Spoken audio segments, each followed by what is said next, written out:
పిల్లల హాస్పిటల్ హుజూరాబాద్ పట్టణంలో ఏకైక 24 గంటల వైద్య సేవలు అందించే ఆధునిక పిల్లల హాస్పిటల్. స్థలము కన్యకా పరమేశ్వరి గుడి ఎదురుగా, జమ్మికుంట రోడ్, హుజూరాబాద్.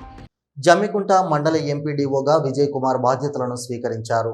జమ్మికుంట మండల ఎంపీడీఓగా గతంలో పనిచేసిన భీమేష్ సాధారణ బదిలీలలో భాగంగా జగిత్యాలకు బదిలీ కాగా, తిమ్మాపూర్ ఎంపీడీఓగా పనిచేస్తున్న విజయ్ కుమార్ను జమ్మికుంటకు బదిలీ చేశారు. ఈ సందర్భంగా ఆయన మాట్లాడుతూ, జమ్మికుంట మండల ప్రజల సహాయ సహకారాలతో గ్రామాలలోని కార్యదర్శులతో కలిసి మండల అభివృద్ధి కోసం కృషి చేస్తానని, ప్రజల సమస్యలు ఉన్నట్లయితే నేరుగా మండల పరిషత్ కార్యాలయంకు వచ్చి పరిష్కరించుకోవాలని తెలియజేశారు. నేను జమ్మికుంట ఎంపీడీఓగా బాధ్యతలు స్వీకరించడం జరిగింది. నేను తిమ్మాపూర్ మండలం నుంచి ఇక్కడికి డిప్యుటేషన్పై రావడం జరిగింది.